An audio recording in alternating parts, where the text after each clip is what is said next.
Olá, boa noite. Está no ar o Show Business, o mais tradicional talk show de negócios da TV brasileira. E no programa de hoje vamos receber Pedro Chiamuleira, fundador da ClearSale, uma empresa de ferramentas antifraudes que foi vendida há poucos meses por 2 bilhões de reais.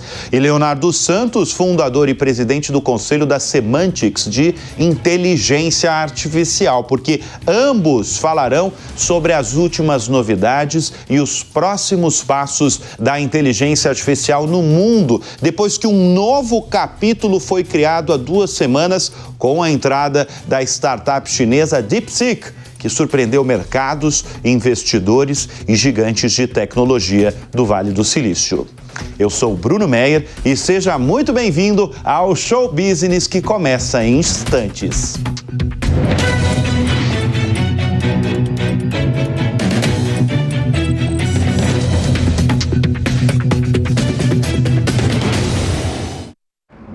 O que é ser gigante? Para a CCR é entregar rodovias seguras. Já para o Antônio é garantir comida para os brasileiros. Para a CCR, ser gigante é oferecer mais conexões aéreas. Para a Júlia, é permitir que a vida continue. Ser gigante para a CCR é oferecer um transporte sustentável. Para a Ana, ser gigante é trabalhar para mudar o futuro pela educação. Mover pessoas com excelência é o que nos faz gigantes. CCR 25 anos. Mover o Brasil é para gigantes.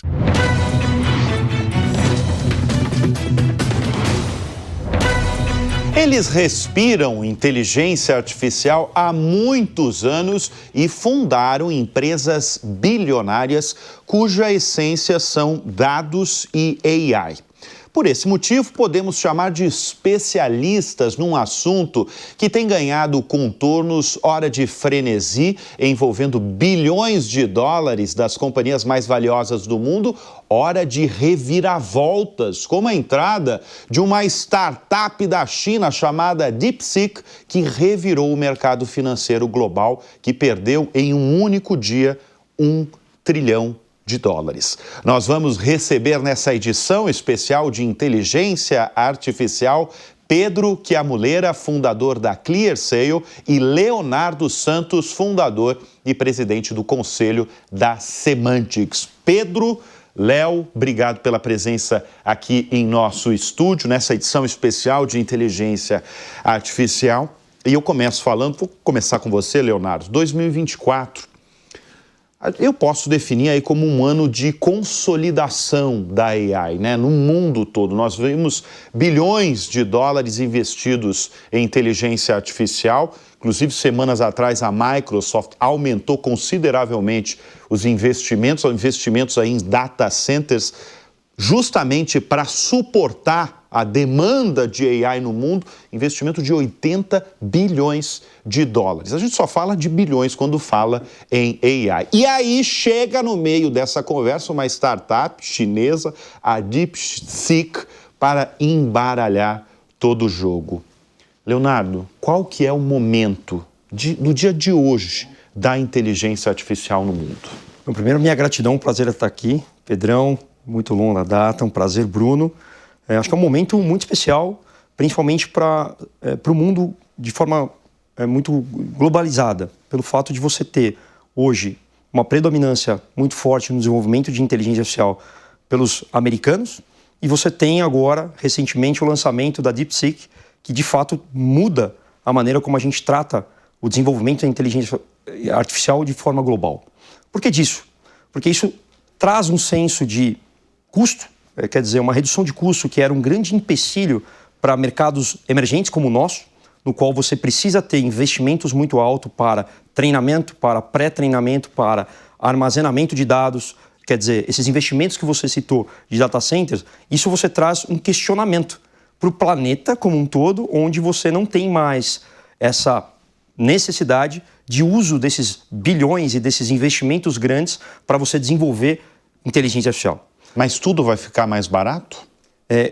O que eu posso dizer esse marco, e não é por acaso que a perda aí de mercados públicos de $1 trilhão, exatamente por esse ponto que ele barateia muito o custo e o desenvolvimento da inteligência artificial no mundo. E, obviamente, mercados não desenvolvidos, como é o caso do Brasil, que você tem um fator de custo muito relevante para as empresas, você torna isso muito acessível para empresas que até então não conseguiam investir ou tinham uma limitação de recursos para esse desenvolvimento. Então, de fato, é um momento especial, é um momento único e um momento de oportunidades, principalmente para um Brasil onde você tem uma massa muito crítica, mais de 220 milhões de possíveis, né, usuários, para desenvolver aplicações regionalizadas num mercado onde a internet, onde a digitalização é muito consumida. Eu falei de $1 trilhão, né? Mas uma única empresa, a NVIDIA, né? A fabricante de chips, de games, de AI, perdeu 589 bilhões de dólares em valor de mercado, como eu falei, em apenas um dia. Foi o maior declínio diário em dólares já registrado para uma empresa listada em bolsa. Pedro, essa queda de quase 600 bilhões aí da NVIDIA é só o começo? Eu acho que estavam... primeiro, obrigado, né, por estar aqui, eu estava escutando o Léo. Eu acho que vai ter foi uma surpresa muito grande, né? O pessoal estava investindo bilhões e daí, de repente, vem e dá uma rasteira. Eu acho que vai ter muita coisa ainda. Hoje até saiu lá da Alibaba, que também lançou uma mais rápida. E que afirma que é melhor que Meta, do que OpenAI e a DeepSeek. É a DeepSeek. Então a gente tem que esperar, porque teve lá o anúncio do Trump, né, que ia investir 500 bilhões e tal. Então isso acho que é uma resposta, né, da China. Então tem alguma coisa aí também tech, mas também tem uma coisa política, né, de geopolítica, que eu acho que é bem importante. Então muita coisa vai poder mudar também. Olhando isso, vocês acham que a inteligência artificial vivia uma bolha? Acho que a expectativa é muito alta, né? Quando você tem muita expectativa, é o tamanho da sua frustração. A gente sempre fala isso. Esses investidores, de fato, estão buscando exponencializar os seus ganhos e a inteligência artificial trouxe esse novo buzzword, né? Então, você vê hoje, todas as empresas hoje têm AI de alguma forma, né? Acabam colocando isso. É justamente para aproveitar esse benefício e também a sua valorização. Então, acho que aqui existe, assim, uma predominância muito concentrada em poucas empresas, como a NVIDIA, como as Big Techs, e que esse novo momento traz um benefício para você diversificar melhor a sua carteira ou até mesmo tirar um pouco dessa inflação que existia concentrada nessas companhias. Eu queria que vocês explicassem para a nossa audiência, porque assim, falar de inteligência artificial para vocês que lidam diariamente e há anos de inteligência artificial é simples, mas para a audiência comum que não lida com o tema, às vezes não é simples. Inclusive, quando a gente fala de OpenAI, eu recebo mesmo de espectador dúvidas em relação à aplicação, por exemplo, de inteligência artificial, que eu mais recebo. Eu queria que vocês explicassem para a nossa audiência, em primeiro lugar, o que é essa DeepSeek e por que ela fez esse barulho, virou sensação global, derrubou mercados, despencou o valor de mercado de uma empresa em 600 bilhões. O que é e por que ela é revolucionária? Acho que, primeiro, é um modelo de linguagem natural, avançado, onde você, através de uma linguagem natural, quer dizer, textual, algumas já com áudio e possivelmente vídeo, consegue executar tarefas complexas e resolver tarefas complexas através desses mecanismos e desses, vamos chamar assim, algoritmos. A gente não pode nunca esquecer que a matéria-prima de qualquer algoritmo e dessas linguagens é o dado. Então, a importância que nós temos que ter nos dados e nos acessos e nas informações que nós geramos hoje. Seja ela informações pessoais, seja ela informações corporativas. Acho que aqui tem um especialista, né, que montou uma baita companhia que utiliza inteligência artificial há muitos anos atrás, né, mas uma inteligência artificial muito preditiva, que é para prever ou prevenir fraude no nosso país. Então, a inteligência artificial, ela traz esse contexto, você tem o dado, você é treinado por algoritmos, que são, no final do dia, o que a gente chama de prompts também. Quer dizer, a maneira como você interage são prompts, qualquer texto uma linguagem que você conecta com, com esses modelos de linguagem, no final do dia você está colocando prompts, né, códigos para interpretar aquela resposta através e treinado em dados que foram utilizados. O quão isso é revolucionário, né? Quando a gente fala ChatGPT e DeepSeek. Para treinar esse modelo, foi bilhões e bilhões de dólares, através de dados e, obviamente, processamento computacional para deixar esse algoritmo inteligente para essas respostas. O que aconteceu com a DeepSeek é exatamente esse mesmo contexto, porém num custo muito inferior. O que a gente está falando aqui, casa de bilhões, aqui a gente está falando casas de milhões. Isso, de fato, traz uma revolução, porque começa a se questionar o fato aqui desses grandes treinamentos, esses grandes investimentos necessários para se preparar para esse mundo. Você sabe que o John Clark, que é cofundador da Anthropic, disse isso que você está falando, que ele falou: a DeepSeek garante a proliferação da AI. Você, na sua resposta, Pedro, você falou muito de uma questão até política, né? China e Estados Unidos. Você acredita que os Estados Unidos, com a entrada da startup chinesa, da DeepSeek, agora do Alibaba, você acha que os Estados Unidos estão ficando para trás e podem ser superados nessa corrida, de ouro aí da inteligência artificial? Eu acho que uma coisa é a tecnologia, você aplicar a tecnologia, mas como é que você aplica isso dentro do negócio? E eu acho que os Estados Unidos já tem um ecossistema muito mais confiável, né? Porque na China é uma coisa que você pergunta algumas coisas lá, a resposta não é muito adequada, porque é um estado que tem as suas restrições. Então, tem essa coisa da eficiência financeira, mas tem também como é que se aplica o negócio. E pela liberdade que você tem nos Estados Unidos, de como é que você usa, eu acho que os Estados Unidos ainda tem muita vantagem. Porque é uma coisa você ter a tecnologia, mas como é que se aplica isso ao negócio é uma coisa bem... que é difícil, né? Como é que você tem os dados, para onde que você põe, segurança, privacidade. Então, uma empresa americana, teoricamente, ela já tem uma empresa grande americana, um mercado americano, dificilmente vai usar. Eu acho que quem tira vantagem dessas é a gente, né? E os próprios americanos, porque vai ter concorrência, né? Então eles vão ter que se reinventar. E eles são bons, viu? Eles não gostam, eles são super competitivos. Eu tenho certeza que daqui a pouco eles vão... Mas é uma boa pergunta, né? Complementando o que o Pedro colocou, de fato, concordo plenamente. Acho que o valor que você gera para o negócio é uma questão que a gente precisa sempre estar colocando na pauta no uso de inteligência artificial. Mas é uma corrida. Não por acaso a DeepSeek, o modelo deles é open source. Isso eu acho... É justamente pelo que o Pedro falou. Os Estados Unidos hoje, na minha leitura, também tem uma vantagem, porém, essa abertura que a China está buscando, ela pode trazer um ganho significativo muito rápido, pelo fato de ser um modelo aberto, onde outros países, outras culturas podem se associar e desenvolver, e aí é quando a gente fala, a corrida, né?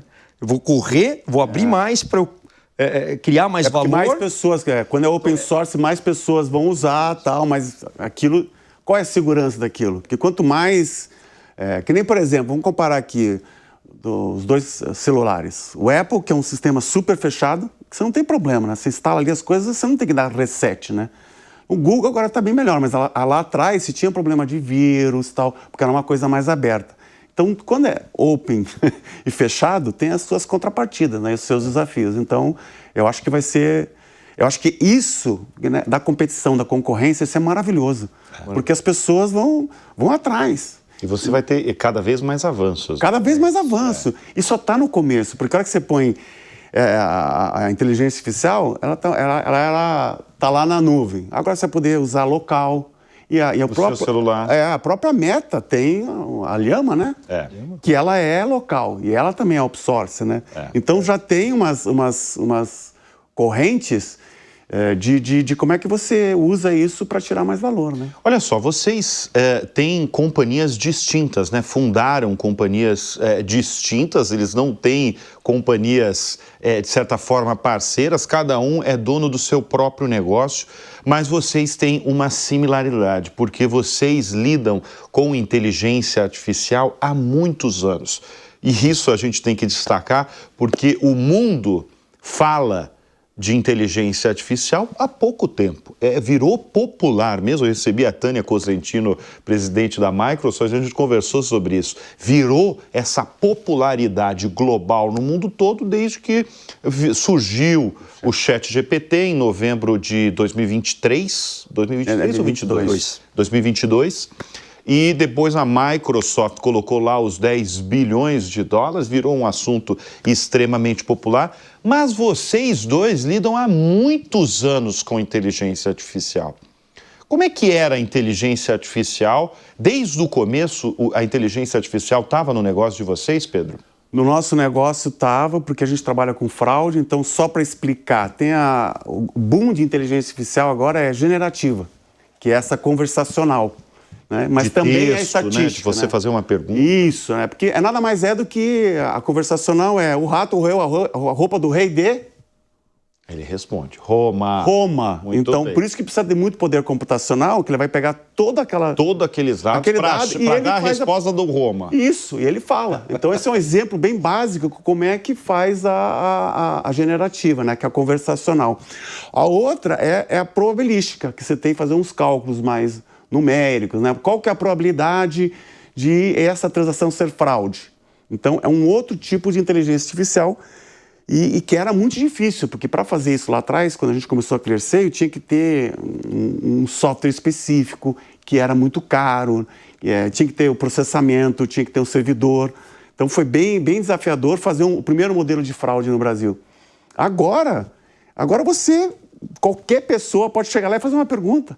E isso que é a maravilha da inteligência artificial, que popularizou. Então, apesar de ter muita confusão, né, do que é, as pessoas estão tendo essa consciência deste poder. Então, é um momento assim super importante para os negócios, né? Agora, e o Brasil? A gente está falando da China, a gente está falando dos Estados Unidos. E o Brasil? O Brasil está atrasado, ele está avançado, ele está entre um e outro, Leonardo? Vamos lá, acho que aqui, como você colocou, né? Inteligência artificial não é de agora. A gente olha desde 1950 esse desenvolvimento. Quer dizer, essa corrida que existe da humanidade para a paridade humana não é de agora. O que a gente viu nos últimos anos é o custo, a acessibilidade, o poder computacional e a geração de dados. Quando a gente tem essas esferas, essa conjuntura, você começa a exponencializar o que a gente está vivendo. O Brasil, na minha leitura, não por acaso, né, acho que aqui teve um passo muito estratégico, uma visão super importante da REAG, né, que criou juntamente um fundo de investimento para aplicações de inteligência artificial. É o único no Brasil? Especializado em inteligência artificial é o único. Né? Foi o pioneiro, não sei se hoje ainda é o único, mas até então foi o primeiro e pioneiro. A REAG, muito visionária, né? Conseguiu ali enxergar esse benefício. Em conjunto com eles, a gente está olhando esse cenário na América Latina, não apenas o Brasil. Olhando essa conjuntura de Brasil e América Latina, a gente olha um fator de ganho em camadas de aplicação. Quando a gente olha camadas de plataforma, como por exemplo a plataforma de NVIDIA, como por exemplo a plataforma da DeepSeek, a gente não vai ser competitivo dentro desse cenário. É assim que a gente olha. Porém, quando a gente olha em fatores de camadas de negócio, de aplicações, acho que o Brasil pode sim ser ali pioneiro, referência em alguns determinados setores com algumas determinadas aplicações. Exemplo, mercado financeiro. O mercado financeiro do Brasil, de fato, é muito desenvolvido. Né? Quando você pega... O Brasil já está discutindo do Drex, né? Você olha o sucesso que teve o Pix. Por que não? O Pix é sucesso nacional. Não mexe no Pix, hein? Não mexe no Pix. Pedro, cuidado. Não mexe no Pix. Não mexe no Pix, dá problema. Isso aí. Esse é um exemplo de isso aplicação. É maravilhoso. Agora, imagina essa exponencialização que o Pedro colocou, né? quer dizer, essa abertura, esse custo diminuindo... Mas o Pix tem inteligência artificial? O que eu vejo... Tem muito dado. Tem muito dado. Eu vejo a próxima camada, inclusive isso está muito público pelo Banco Central do nosso país. A próxima camada é justamente o uso de inteligência artificial em cima dessas APIs, né? Esses acessos a esses dados. E um próximo passo, que a gente já está em discussão no nosso país, que é o DREX, né? Então, quer dizer, você digitalizar uma moeda de um país, quer dizer, a inteligência artificial ela é base para essa operacionalização, né? Então, tem muito novos negócios, novas aplicações. Isso automaticamente vai trazer uma possibilidade de aumentar o nosso PIB, renda per capita, conhecimento. Acho que aqui tem os fundadores, né? O Alê não está aqui, mas um querido como o Pedro, a IA Brasil vem com esse Vocês papel, formaram, né, um grupo chamado AI Brasil, tem... Dá para chamar centenas aí de dezenas de... Não, já tem milhares. Tem quase 10 mil pessoas. 10 mil pessoas? Tem vários grupos. Eu lembro quando o Leonardo me contou, a primeira vez não tinha milhares, não, era bem... rápido. Que na verdade é um grupo, né, de milhares aí, muitos dos grandes empresários brasileiros fazem parte desse grupo, que fazem discussões periódicas em relação à inteligência artificial, ou seja, as grandes mentes focadas em como aplicá-las, pode chamar assim? Como aplicá-las e como tirar essa coisa para clarear, né? Porque quando a gente começou lá atrás era muito tech. As pessoas ficavam, qual que é mais poderoso? É mais ou menos o que está acontecendo agora. Mas a gente não via cases, né? Falava-se muito da tecnologia, mas onde que estavam os cases aplicáveis? Então foi aí que a gente falou, a gente primeiro tem que começar a conversar, e foi assim que surgiu a AI Brasil, né? Fizemos o nosso primeiro evento lá na Semantic, que é uma referência nisso, e foi muito legal, né? Porque a hora que você vai pensar, isso é maravilhoso, mas a gente está numa bolha, né? Eu vejo muitos empresários ainda, né? Até pessoal de tecnologia, que a hora que vai aplicar, como é que vai aplicar? Porque é um negócio muito novo, né? E aí a sugestão uma dica aqui, né, para quem quer fazer, devagarzinho, usar e não em coisas críticas, né? E usar em momentos que você pode ter erro. Porque a inteligência artificial é muito poderosa, mas você não pode botar em momentos críticos assim, que você pode ter muitos problemas de decisões erradas, né? É isso que eu ia perguntar. Para um pequeno empreendedor brasileiro, como ele aplica a inteligência artificial no seu negócio? Essa é uma boa pergunta. Acho que aqui você tem que sempre partir por um problema. As pessoas muito são preocupadas, como o Pedro colocou, na tecnologia. A gente não pode estar preocupado com a tecnologia em si. A tecnologia ela é meio. Qual é o problema que eu vou resolver através da inteligência artificial? Então, o pequeno empreendedor, ele precisa partir sempre desse desafio. Qual é o meu problema e o que a tecnologia pode me ajudar? Vou dar um exemplo. Poxa, eu tenho um problema de fluxo de caixa. Eu tenho um problema de identificar qual é a ruptura do meu estoque. Essas informações, de fato, hoje, são desafiadoras para o pequeno. Por quê? Porque ele não tem tecnologia, às vezes ele não tem nem digitalização do estoque dele, do RP dele.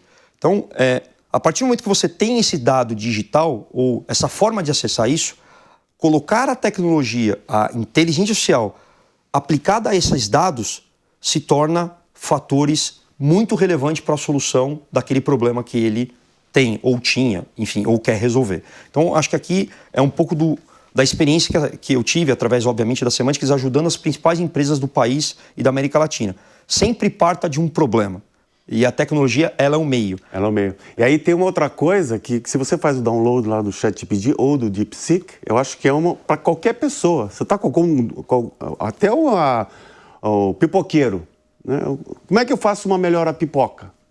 E ele vai te dar a receita. Todas as dicas. Então, isso que é fantástico, porque qualquer um vai ter um poder de toda a informação que você tinha na internet, mas de um jeito muito rápido. Então, eu uso quase diariamente, né? Porque eu escrevo uns textos assim, meio confuso, e a hora que eu vejo o que ela faz, ela fala, pô, mas ficou muito legal. Então, para todo mundo, não é só para o pequeno, impacta a pessoa, porque é um aprendizado dela ser crítica também.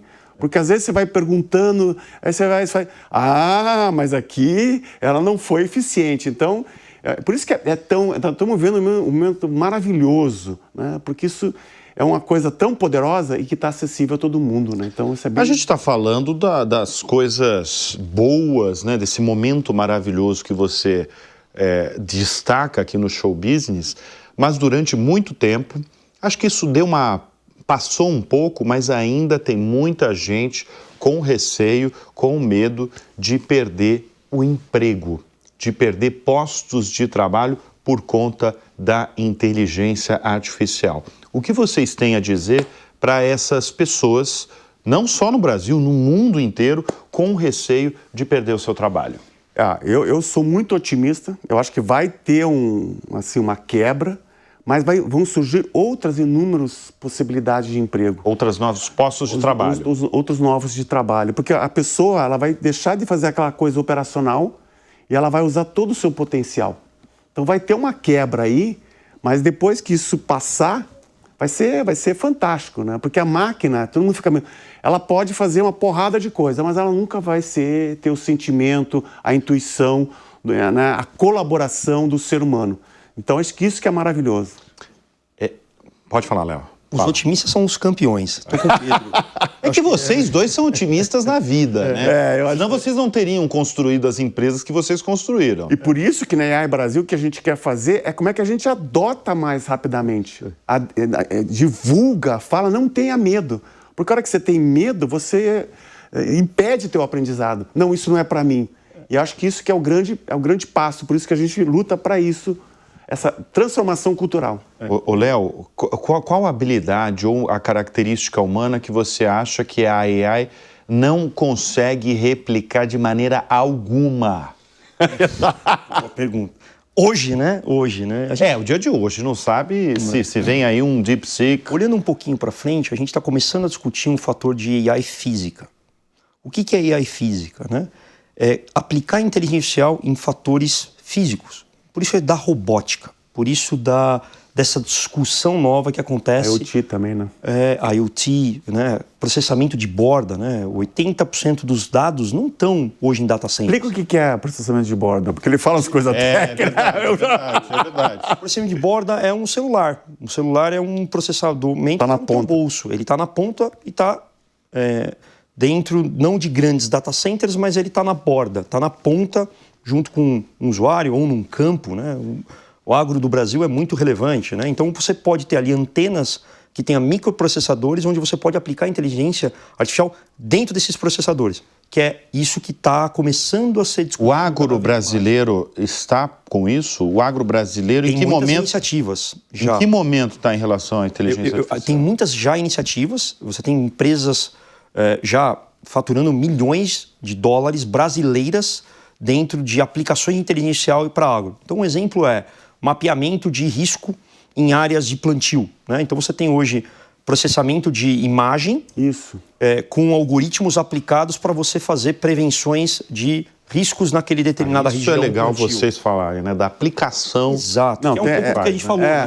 Qual o problema? Eu estou resolvendo um problema seríssimo de risco da minha plantação naquela região. Então, isso é riquíssimo, né? Então, essa é a discussão que na IA Brasil a gente sempre tem, né, Pedro? E o que é legal é que, por exemplo, da imagem de saúde, você pega lá o exame, aí depois você vai fazendo, tirando, você vai treinando. Daí você pode dar diagnóstico mais preciso. Então, a beleza da IA é que ela tem essas multimídias. Ela pega um vídeo, põe texto, ela pega a imagem, e aí que tem o transformacional do que ela pode trazer. E quando a gente olha, né, a IA já está embutida nos próprios bancos de dados. Então, é uma transformação que está na ponta, mas também está no jeito de você fazer a parte mais hardcore, né? Então, é um negócio assim que é fantástico. A gente eu apaixonado porque vocês são apaixonados. Eu acho que é maravilhoso. Respondendo, né? Não sei se a câmera consegue pegar o olhar apaixonado de vocês. Tem que ter. Mas vocês são apaixonados. Não, mas é que você vê as oportunidades porque da evolução humana. Né? Porque o homem ele foi nessa evolução e tinha muita coisa repetitiva. Agora eu acho que a IA vai trazer essa coisa de você poder ser mais. Porque é o que você perguntou, o que a IA nunca vai ser? Ela nunca vai ser. Você pode fazer tudo para o ter.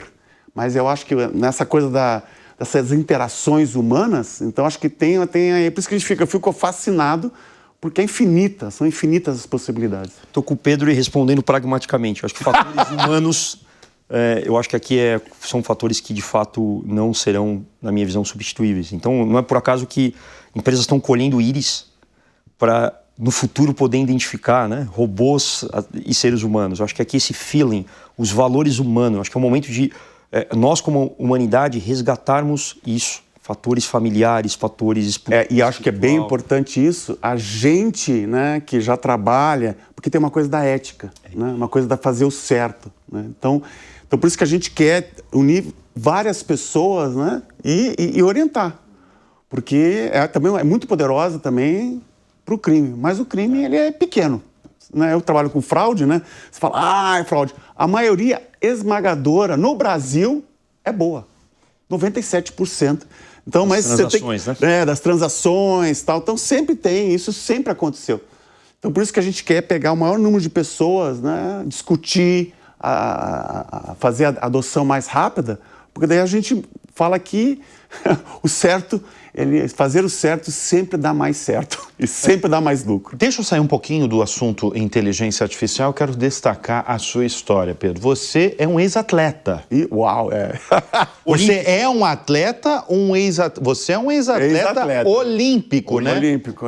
Representou nosso país, essa soberania, esse orgulho, né? De Conta pra gente o que você fazia. Não, eu em 1980 eu vi as aberturas dos Jogos Olímpicos. Aí eu vi aquele Misha, aí já tinha uma coisa de técnica, né? Que é aquele ursinho chorando. E era tudo feito com plaquinha, nada eletrônico. E a hora que eu olhei aquilo, eu falei, eu fiquei apaixonado por aquele movimento, aquele evento. Eu falei, eu vou para esse negócio. Aí eu comecei a treinar. E não Treinar atletismo. Atletismo, porque meu irmão era atleta. E aí eu fui... E todo mundo fala, Pedro, desiste, você não vai, né? Então, eu acho que é uma coisa bem assim, que vem de dentro, né? Quando você inspira, tem alguma inspiração grande, você vai sozinho. Eu acho que o esporte tem muito isso, é isso que a gente quer fazer na EA Brasil, mostrar que a gente é capaz. E nesse intuito, né? Por isso que a hora que você vai e representa o Brasil, aí que você fica mais... assim, com gana de mudar o Brasil. Porque você fala, o Brasil é tão rico, tem tanta coisa boa, e por que a hora que eu ia correr com o americano, eu já ficava assim, né? Porque já tem aquela coisa daquele espírito que a gente é inferior, né? Então, eu acho que eu fiz minha carreira foi muito assim, só de, né? Eu treinava, mas consegui ir para 2 Olimpíadas. Duas Olimpíadas? 2 Olimpíadas. Eu tentei ir para 5. Mas foi para 2. Fui para 2. Foi em Barcelona e Atlanta. Barcelona e Atlanta. Agora, a gente comandando esse programa aí de negócios, evidentemente, preciso perguntar para você, como um ex-atleta olímpico criou uma empresa bilionária focada em ferramentas antifraude e que foi vendida há poucos meses por 2 bilhões de reais. Como é que você criou a ClearSale? Eu acho que é uma coisa que, quando você está conectado, né? Que eu acho que o esporte traz isso, né? Você com você mesmo, com a vida, né? A gente fala muito de Deus, dessa sincronicidade da vida, as coisas vão acontecendo. Então, a história da ClearSale foi um timing assim, que você fala, você foi visionário. Não, as coisas foram oportunidades que eu fui olhando, e uma coisa que teve muito sucesso, eu me entregava muito. Então, quando comecei lá no Submarino, eu era programador. Você trabalhava no Eu trabalhava como quarteirizado lá no Submarino quando começou, em 99. Tá. E eu que fazia todo o sistema WMS. E aí eu fazia com aquilo com a maior paixão. Eu queria... Não estava preocupado ali quanto que eu ia tirar de dinheiro, né? Eu queria ver, meu prazer era de ver a coisa funcionando, né? Porque a tecnologia tem isso, né? Você vê como se fosse uma obra de arte. E aí surgiu uma oportunidade lá, sincronicidade. Fui numa festa de um paciente da minha mulher, né? Porque eu era programador, eu era peão, Bruno, eu não conhecia no mundo executivo. Aí chegou lá e falei pro cara assim, o que você faz? Eu cuido do sistema WMS do Submarino. Eu falei, mas eu que fiz esse negócio? Aí o cara falou, eu tenho um problema de fraude. Eu falei, não, eu faço isso, né? Então eu acho que esse espírito empreendedor, de você não ter medo, né? De você acolher tudo que a vida te traz, né? E se entregar, eu acho que esse que é o, não é, acho que esse que é o caminho, né? Porque você conecta com as pessoas que te ajudam, porque você está ali numa jornada. O exemplo aqui da E-Brasil, pô, foi uma coincidência, uma sincronicidade imensa, né? Então a gente, eu acho que é esse que é o, não gosto de falar segredo, mas é você estar conectado assim com a vida, se entregando com paixão, né? E olhando tudo como um aprendizado. Não tem problema, né? O problema é uma oportunidade. Então, mas você acha que teve sorte no seu caminho? Eu acho que é um pouco de sorte. Você pode definir sorte, é você estar no lugar certo, na hora certa. Então, quando eu comecei lá atrás, não tinha sistema, né, de fraude, né? E aí o e-commerce foi caminhando. Não tinha sistema no Brasil.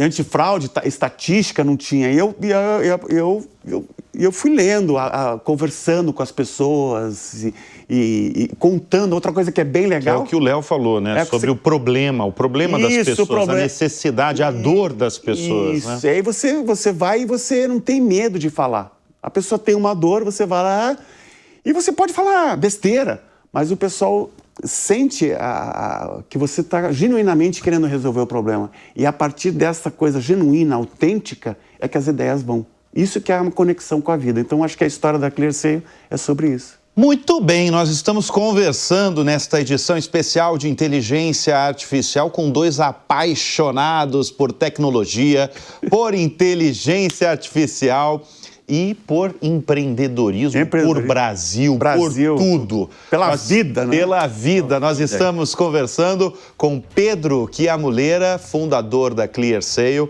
e Leonardo Santos, fundador da Semantics. Toda vez que embarcamos em um avião, parece que a viagem está apenas começando. Mas, na verdade, ela inicia muito antes da decolagem. Para que você possa se conectar ao seu destino com conforto e total segurança, existe uma longa jornada. E ninguém entende mais desse assunto do que o grupo CCR. A CCR não está apenas nas estradas e nos trilhos, não. Está presente também nos ares por meio de seus 20 aeroportos. São 17 espalhados pelo Brasil e 3 na América Latina, em Costa Rica, Equador e Curaçao. Uma forte presença que movimenta milhões de passageiros por ano e ainda é referência em qualidade com seus aeroportos reconhecidos 4 vezes na premiação Airport Service Quality do Conselho Internacional de Aeroportos. E o compromisso da CCR vai muito além de oferecer a melhor infraestrutura. O grupo promove o turismo, valoriza as culturas locais e cria rotas estratégicas para impulsionar o desenvolvimento sustentável e econômico do Brasil. Inclusive, os aeroportos da CCR são essenciais para salvar vidas. Eles são os que mais transportam órgãos para transplante no país. Um trabalho fundamental que reflete o seu compromisso com a sociedade.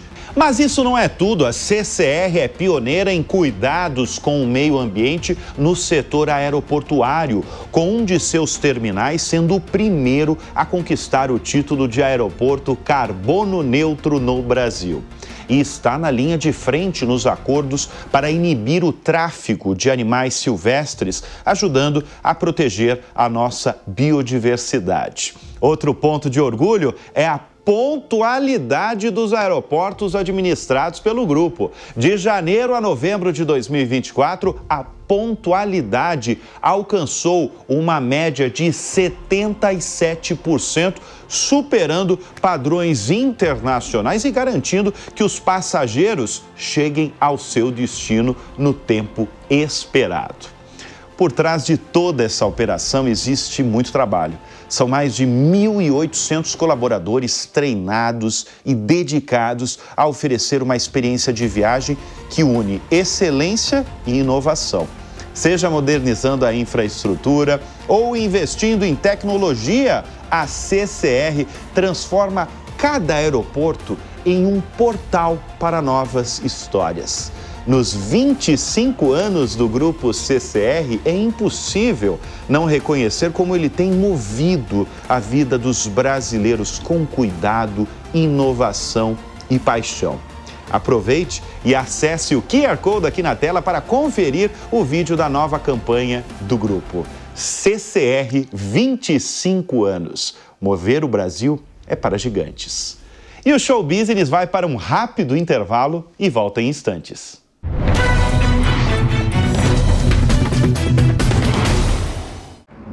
O que é ser gigante? Para a CCR é entregar rodovias seguras. Já para o Antônio é garantir comida para os brasileiros. Para a CCR, ser gigante é oferecer mais conexões aéreas. Para a Júlia, é permitir que a vida continue. Ser gigante para a CCR é oferecer um transporte sustentável. Para a Ana, ser gigante é trabalhar para mudar o futuro pela educação. Mover pessoas com excelência é o que nos faz gigantes. CCR 25 anos. Mover o Brasil é para gigantes.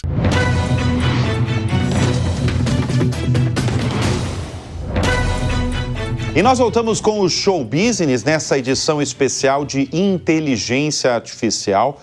Nós recebemos Pedro Chiamuleira, fundador da ClearSale, e Leonardo Santos, fundador da Semantics. Leonardo, eu acho que um tema fundamental que a gente tem que falar é educação e treinamento de jovens no Brasil. Vou falar só de Brasil, tá? Como treinar e educar bem os jovens brasileiros em relação à inteligência artificial? Um tema extremamente importante para colocar o nosso país, de fato, como relevância nessa oportunidade que, na minha visão, dessa nova economia que traz a inteligência artificial. Hoje a gente não vê uma massa preparada para isso, pelo fato de você ainda existir fatores técnicos. Você tem uma capacidade técnica no Brasil, tem um déficit. Só para ter uma ideia, alguns relatórios trazem um déficit de mais de 500 mil posições de tecnologia hoje que não são habitadas, não preenchidas, são preenchidas, né, no final do dia. E imagina essa nova economia, o como isso vai demandar de profissionais com essa capacitação. E, de fato, hoje você não vê um Brasil disseminando esse conhecimento de forma necessária para atender essas posições. Então, acho que aqui é um fator muito relevante que o Brasil precisa, de fato, colocar em pauta, e eu acho que isso não é um fator de pauta de governo, isso é uma pauta de Estado, soberania. Como é que a gente vai preparar a nossa mão de obra para esse futuro, que na minha visão não é mais futuro, é presente. É presente, evidente. E falando de educação, temos aqui um centro de excelência em inteligência artificial, acho que é um orgulho nacional da Universidade Federal de Goiás, que fez o primeiro curso, né, a primeira graduação em inteligência artificial. É um ecossistema público-privado, que já tem 80 startups, né, até um professor lá, o Ayrton, foi para ajudar a Meta, né, porque eles descobriram, né, alguma coisa que podia ser melhorado. E eu acho que o Brasil, assim como o DeepSeek descobriu por causa da escassez, porque eles não queriam dar o chip para eles foram lá e falaram, não, agora eu tenho que descobrir, que é aí que vem a criatividade. Eu acho que o Brasil tem esse talento também, né, que a gente pode explorar. E o que o Léo falou é bem legal porque você consegue treinar mais rapidamente, mais individualizado. O que eu vejo em algumas escolas, não pode usar. Eles vão usar de qualquer jeito. E aí se fica impedindo que eles aprendam a como usar. Aí você vai falar, não, use ChatGPT e seja crítico nisso e nisso e nisso, porque é muito fácil ele te dar a receita, mas você vai ter que executar a receita. Então tem essa grande coisa que a educação tem que trazer também, da prática, né?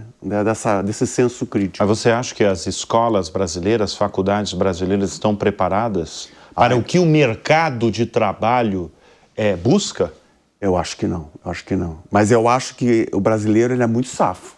Ele vai atrás, a gente tem vários influenciadores que às vezes tem um que vende, como é que se diz, o aprendizado em inteligência artificial, porque o brasileiro é muito empreendedor.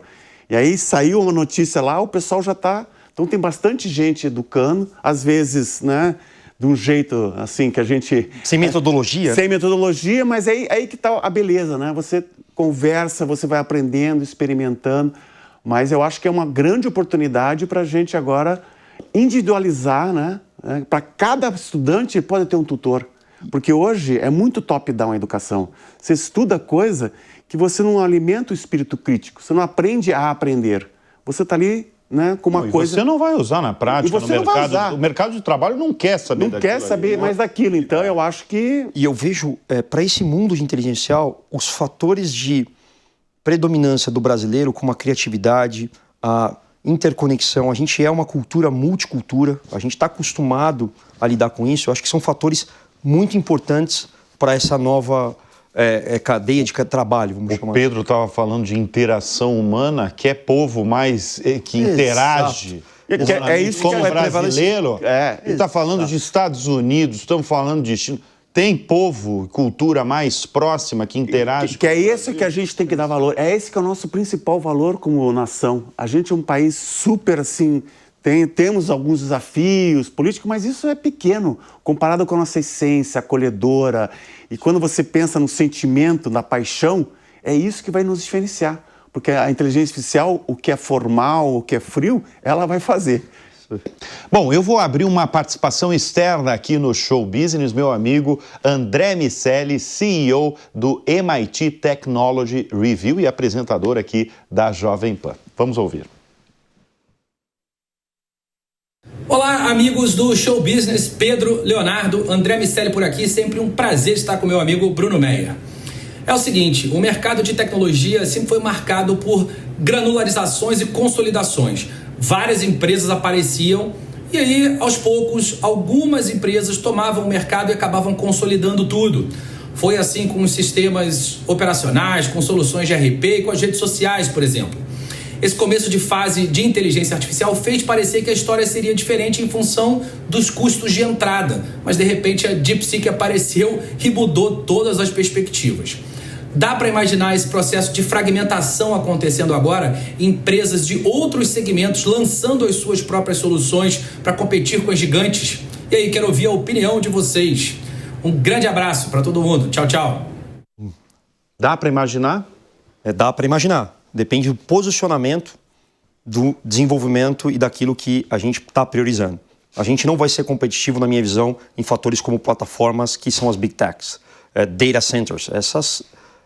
Esses investimentos são muito altos e requer um nível de conhecimento, capacidade, capital, que é um dos temas que a gente citou aqui, né? Educação, conhecimento, esse déficit de conhecimento para essas camadas. Agora, como colocado pelo André, muito bem, né? O custo de desenvolvimento ele diminui, automaticamente você exponencializa oportunidades de criação, que na nossa visão, especialmente aqui me colocando como sócio da REAG, né? Nas camadas de aplicações. E acho que aqui tem uma grande oportunidade.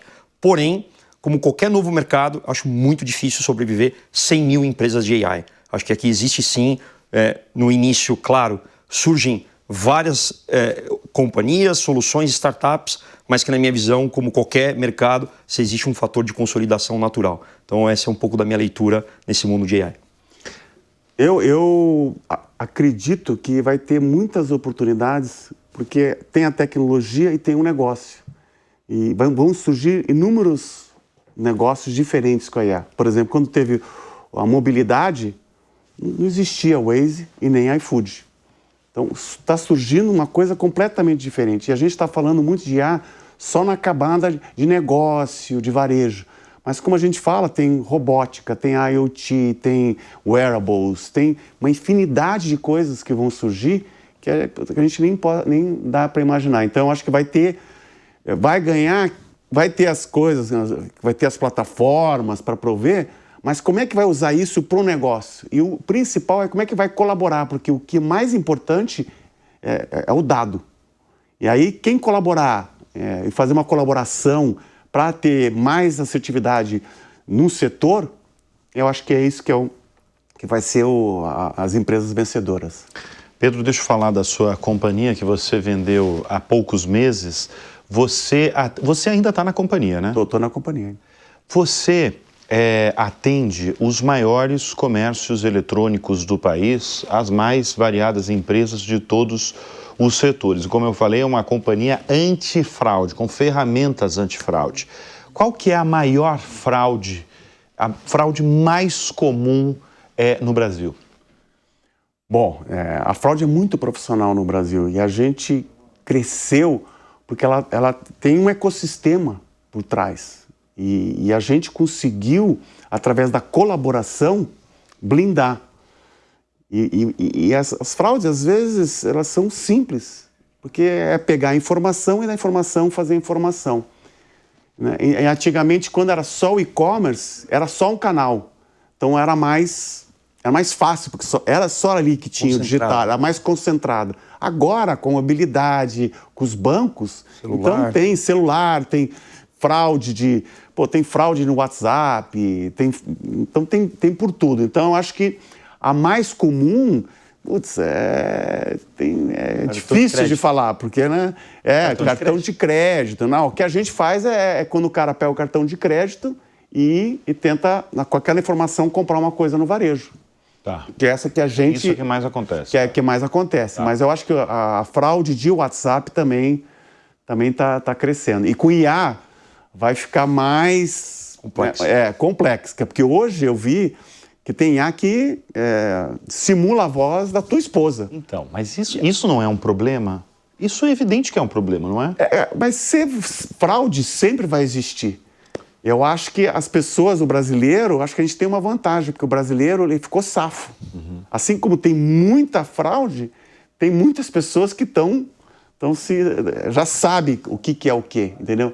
E a gente já sabe se proteger. Então, acho que é um problema, mas a gente não... É que, de novo, deste problema é uma oportunidade de aprendizado. E o brasileiro, ele é muito criativo, mas a gente, né, que faz o bem é mais criativo que a minoridade. Agora, dica de quem fundou, talvez a primeira, né, empresa antifraude do país. Qual é a dica para a gente se proteger? Para nós três e para toda a massa de audiência aqui do Show Business, se proteger contra essas fraudes.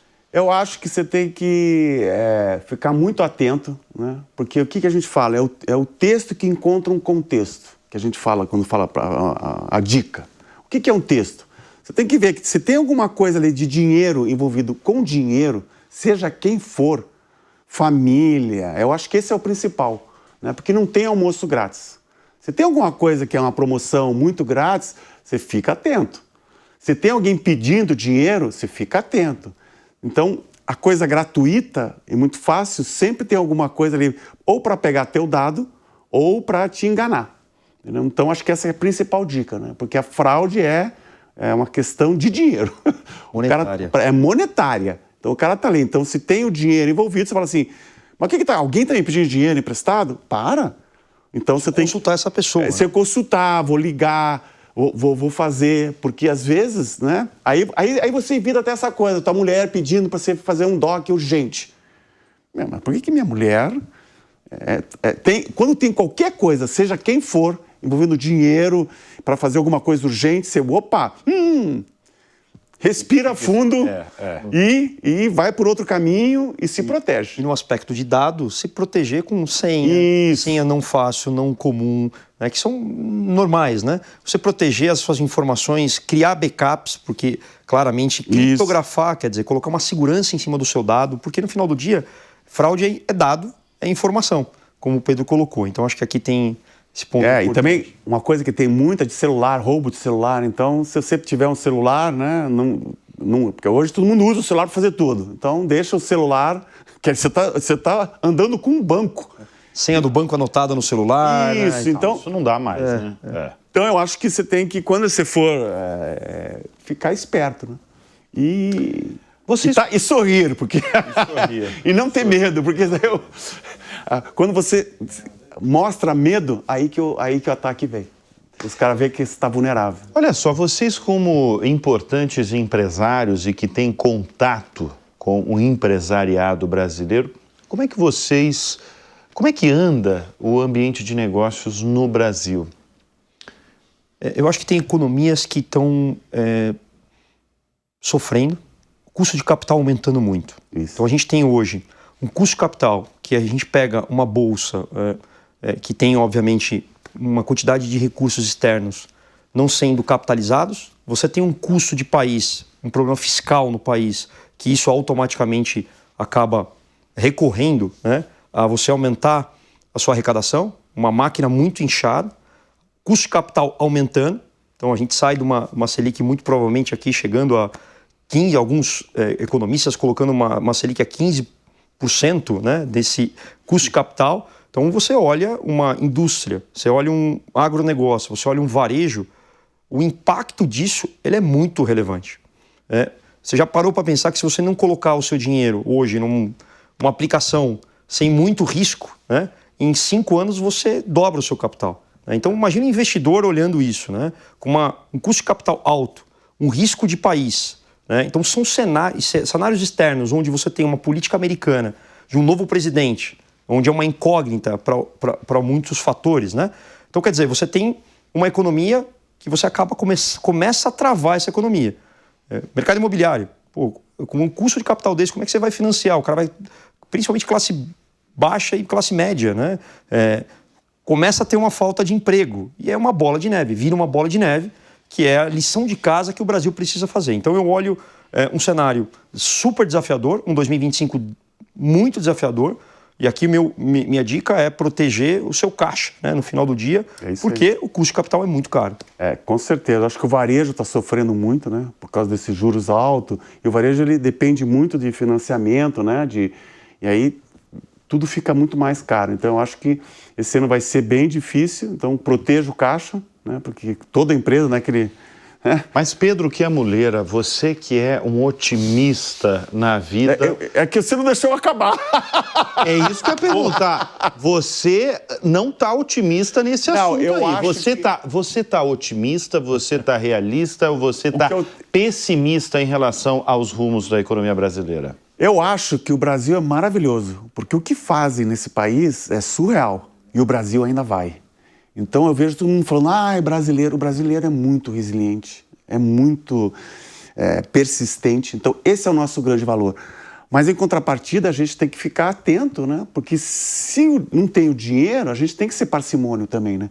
Porque a gente não sabe, né? De repente, olha o que aconteceu, as Big Tech, uau! Aí veio uma chinesa com muito menor custo, puf! Então é um exemplo que a gente tem que ser realista. Neste mundo que, do jeito que está indo, com esse déficit público, com toda essa insegurança que tem do que vai acontecer, você tem que ser mais cauteloso. E eu acho que aí que está o otimismo. Quando você tem uma crise, é nas crises que você aprende. É nas crises que você tem que usar a criatividade. O DeepSeek surgiu porque cortaram os chips para eles. Então aí você tem que chamar o chamado, né, para você ter essa coisa. Mas o que eu posso fazer? É do calor que forja, né? É do calor que a gente cresce. É do calor que a necessidade que você gera, né? Então, acho que vai ser...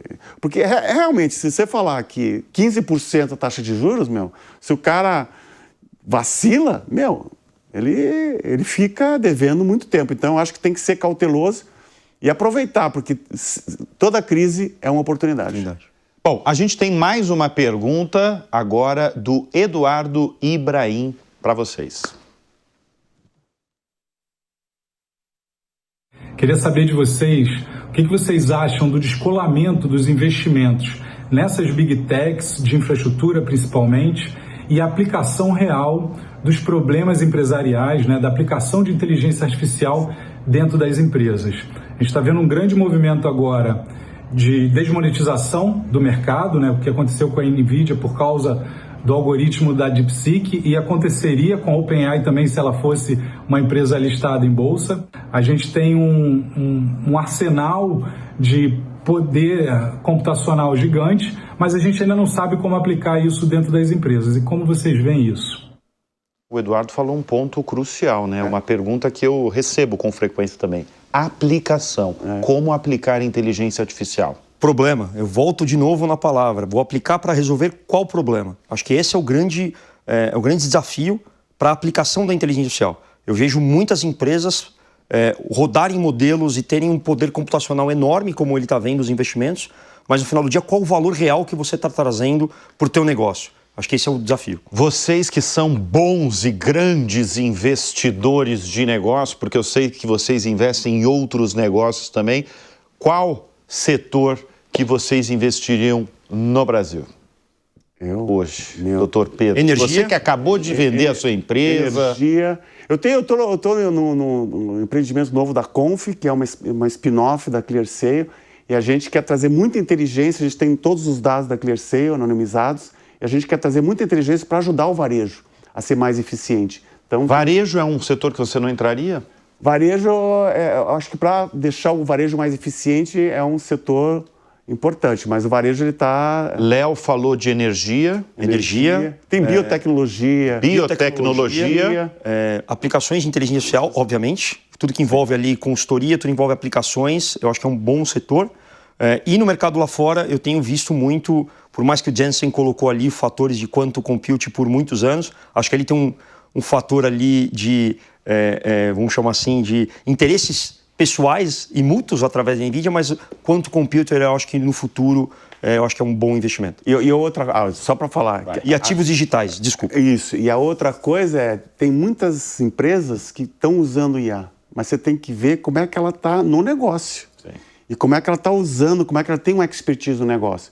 Porque se é uma coisa de como é que se usa prompt, essas big tech já estão automatizando tudo. Então, se é uma empresa que está fazendo alguma coisa de IA, mas sem uma expertise de negócio, aí não é uma boa investir. Você tem que investir em empresa que tem expertise em negócio. Bom, menos de 1 minuto para cada um.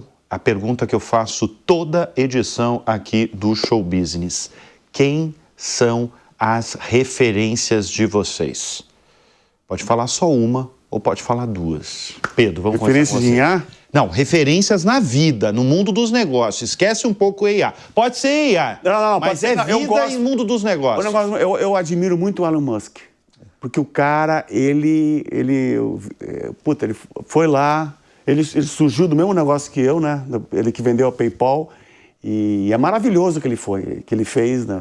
O foguete. Ele revolucionou a indústria aeroespacial que estava morta. Então, e ele tem esse espírito empreendedor. Então, acho que ele é uma inspiração para todo mundo, porque todo mundo tem isso dentro de si. E o que é o espírito empreendedor? Essa coisa de você se arriscar, né? De você querer aprender, estar conectado com a vida, porque você aprende. E aí você vai ganhar muito dinheiro, mas você tem que se arriscar. Então, acho que ele é um cara que se arrisca e é uma inspiração. Leonardo.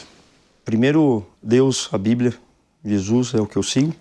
Segundo, no mundo dos negócios, sem dúvida nenhuma, é Elon Musk. É o cara que mais disruptou várias cadeias e setores de indústria que a gente tem hoje. E muitos ainda a vir, né? Neuralink, muita coisa que ainda acontece e vai acontecer. Então, para mim, sem dúvida nenhuma, o mundo é isso. Muito bem.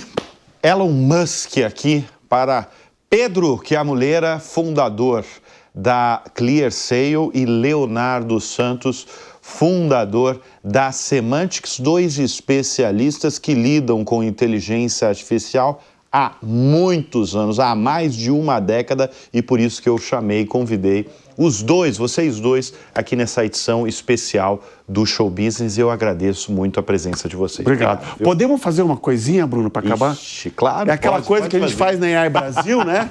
3, 2, 1? Não, 3, 2, 1... AI Brasil!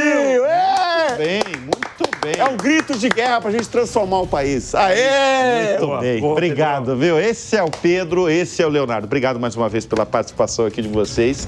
E o Show Business vai ficando por aqui. Antes de encerrar, eu tenho um convite para você. Se você quiser ter conteúdos exclusivos aqui da Jovem Pan, faça a sua assinatura www.jovempan.com.br e assine. Muito obrigado pela sua audiência, pela sua confiança. A gente volta na semana que vem. Até lá. Tchau.